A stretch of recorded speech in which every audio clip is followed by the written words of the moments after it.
Ya, selamat pagi. Salam sejahtera bagi kita semua. Semoga Ananda sehat selalu dan tetap semangat untuk belajar. Pada pertemuan kita kali ini, kita akan membahas tentang alat-alat keselamatan kerja. Kalau minggu sebelumnya kita telah mempelajari tentang pengertian kesehatan dan keselamatan kerja, maka akan kita lanjutkan dengan pertemuan kali ini. Sebelumnya, marilah kita berdoa menurut ajaran dan kepercayaan kita masing-masing. Berdoa dimulai.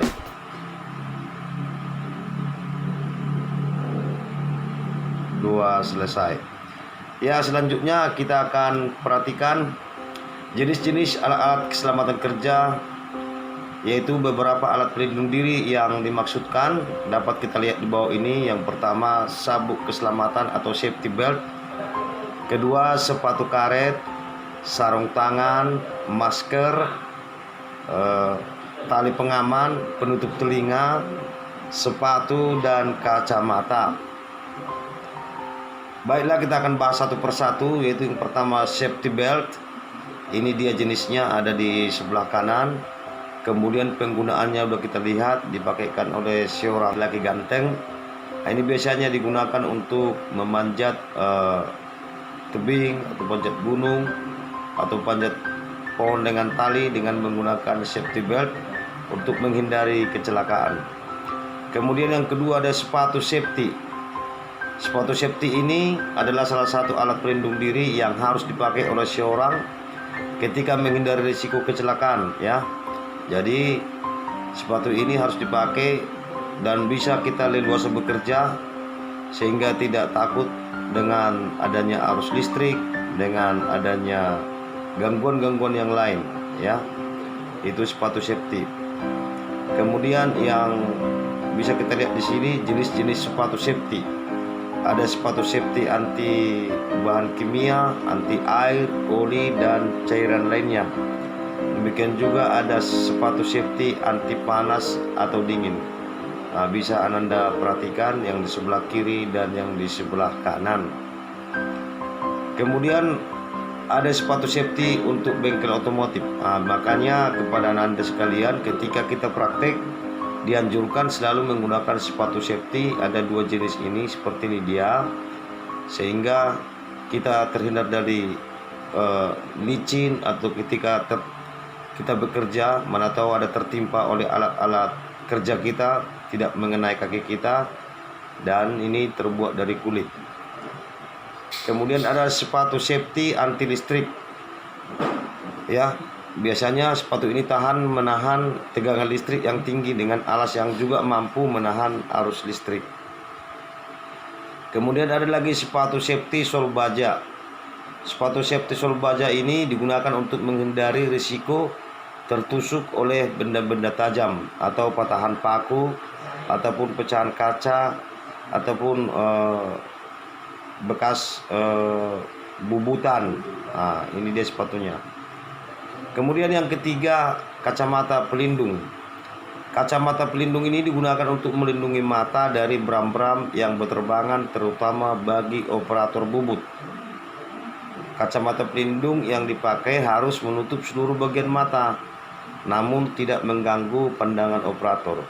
Ini sangat penting kita gunakan ketika kita membubut atau di pekerjaan bagian mesin produksi. Contoh di pengeboran, beram-beramnya itu kan berputar, mana tahu dia terpental ke kita, atau beram-beram yang lain, ya ini harus kita gunakan. Ini dia jenisnya. Kemudian ada alat safety pemadam kebakaran. Ini dia alat-alatnya, terdiri dari sepatu bot, helm, baju anti api, ya. Kemudian alat penutup mulut juga, ya. Semuanya ini agar terhindar dari berbagai kecelakaan ketika dalam memadamkan api. Speknya ini tentu sudah distandarkan dengan standar WHO atau standar kesehatan, sehingga tetap mampu untuk melindungi si pemakai. Dalam penggunaannya ini ada ketika memadamkan api, para pekerja dapat menggunakannya dengan baik. Kemudian jenis-jenisnya, jenis safety spektakuler bermanfaat untuk melindungi mata dari fragmen terbang seperti benda dan partikel-partikel halus. Ada beberapa jenis safety nih. Ada safety goggles untuk menyelamatkan mata pengguna dari bahan gas seperti asap, uap, kabut, dan cairan. Jadi ini digunakan ketika seorang pekerja pemadam agar semua terhindar dari kecelakaan. Kemudian ada face shield, merupakan jenis perlindungan wajah penuh untuk menghindari terjadinya cipratan kelihatan api ketika dipakai sendiri yang langsung dalam memadamkan api. Kemudian yang keempat ada alat keselamatan kerja, yaitu helm.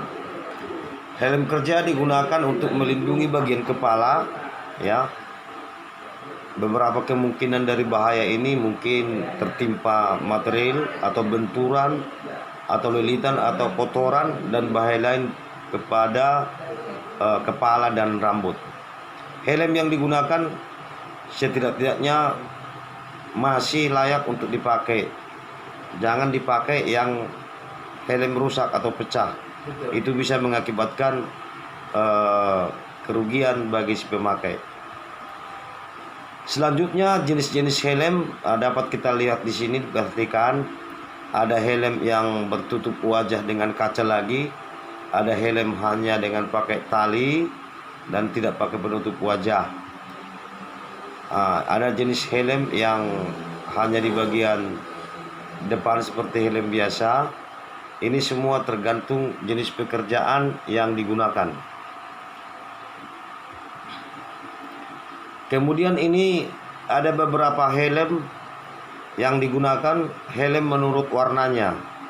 Ini helm menurut warnanya ini ada jenisnya merah, ada orange, ada biru, ada kuning, ada merah. Ini semua punya arti. Jadi bukan hanya sekedar warna.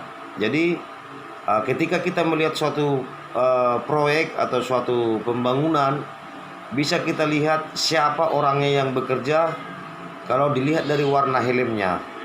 Jadi helm ini bukan sembarangan dipakai, maka nanti dapat kita lihat di sini. Warna kuning biasanya digunakan oleh operator atau subkontraktor atau pekerjaan umum atau PU, ya. Kalau helm warna biru untuk supervisor atau bagian listrik atau operator teknis. Kalau warna hijau itu adalah untuk helm pengawas lingkungan. Kalau helm warna oranye untuk tamu perusahaan. Dan helm putih untuk yang memiliki jabatan, misalnya manajer, insinyur, pengawas, atau mandor. Warna merah untuk safety officer yang bertanggung jawab untuk memeriksa keselamatan yang sudah terpasang dan berfungsi sesuai dengan standar, ya. Jadi itu macam-macam helm dan warnanya bisa kita hafal, bisa kita perhatikan dan diingat bahwasanya helm itu digunakan bukan sembarang helm yang berwarna apa, itu udah tahu kita jabatan apa yang dikerjakan. Itulah jenis-jenis helm safety yang dapat kita jelaskan. Kemudian yang kelima, untuk sarung tangan, berfungsi untuk perlindungan semua bagian tangan dan pergelangan tangan. Sarung tangan ini untuk para mekanik juga berbeda dengan sarung tangan biasa. Jadi jenis-jenisnya adalah sebagai berikut. Ada yang rubber gloves, ini untuk melindungi tangan dari pekerjaan yang berhubungan dengan listrik. Kalau dia jenis metal mesh gloves, melindungi dari benda berbahan metal dan tajam, juga terhadap ancaman luka atau tangan. Kemudian ada sarung leather gloves, yaitu perlindungan tangan terhadap permukaan benda-benda kasar. Ya, sarung tangan anti panas juga melindungi tangan dari panas dan percikan bunga api ketika kita mengelas. Ya, ini dia digunakan untuk sarung tangan. Ada lagi untuk sarung tangan yang untuk tim medis, ya itu juga yang tipis merupakan suatu alat keselamatan kerja sehingga terhindar dari kuman, dan juga pasien yang dipegang itu terhindar dari infeksi. Kemudian ini dia jenis-jenisnya, ya, bisa kita perhatikan. Sarung tangan kerja ini dia jenis-jenisnya, ada 4 jenis, ya, perhatikan. Kemudian sarung tangan kerja las. Sarung tangan kerja las ini terbuat dari kulit. Bisa kita lihat di sini bagaimana penggunaan alat pelindungnya. Dia menggunakan alat pelindung wajah, yaitu dengan menggunakan kacamata las, ya, dengan topeng. Kemudian sarung tangan las juga dari kulit, dan sepatu safety juga digunakan. Selanjutnya yang keenam itu safety telinga. Safety telinga atau penutup telinga ini fungsinya untuk menghindari kebisingan sehingga si pekerja dapat bekerja dengan efektif dan aman. Ini penutup telinga juga bermacam-macam.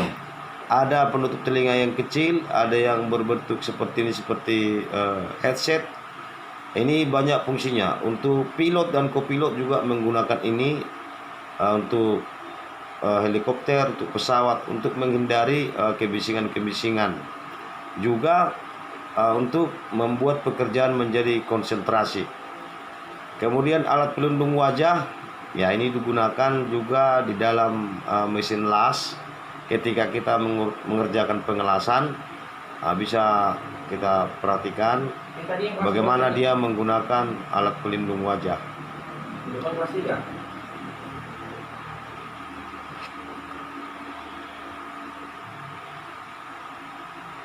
Ini dia gambarnya. Kemudian yang ketujuh, masker.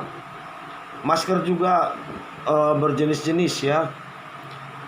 Ada masker debu, ada masker partikel, ada masker kimia, ada masker medis. Ya, itu dia, ada masker medis. Semuanya ini tergantung pemakaian. Makanya fungsi dan kegunaan alat keselamatan itu harus kita sesuaikan pekerjaan apa yang kita kerjakan, sehingga tidak menyalahi aturan sesuai dengan standar keselamatan yang sudah dianjurkan.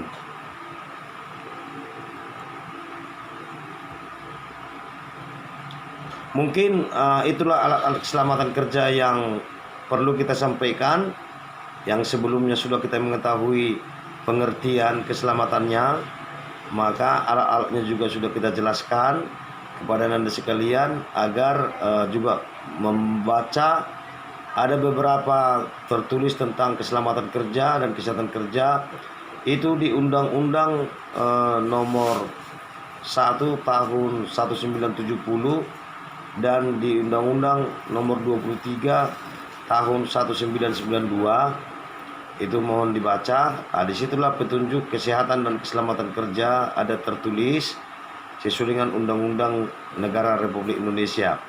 Jadi wawasan kita tidak terfokus hanya yang dijelaskan oleh guru, tetapi banyak sumber-sumber yang dapat kita ketahui tentang keselamatan dan kesehatan kerja. Demikian pertemuan kita kali ini. Mudah-mudahan Anda dapat mengetahui alat-alat keselamatan kerja dan kesehatan kerja selama ini yang kita sampaikan, dan dapat diwujudkan di dalam pemakaiannya ketika kita bekerja dimanapun kita berada, sehingga kita terhindar dari kecelakaan. Demikian masalah tugas-tugasnya nanti akan dikirimkan lewat WA atau Classroom kepada Nanda agar sesegera mungkin mengerjakan. Apabila kurang mengerti, tetap bisa diulang-ulang video ini sehingga Anda lebih mampu apa jenisnya, apa fungsinya. Demikian pertemuan kita kali ini. Terima kasih kepada Anda sekalian. Selamat belajar, semoga sehat selalu. Jangan pernah bosan untuk belajar, karena belajar itu adalah sepanjang hidup kita. Ya. Oke, demikian. Sekian dan terima kasih. Salam sejahtera bagi kita semua. Selamat pagi. SMK bisa.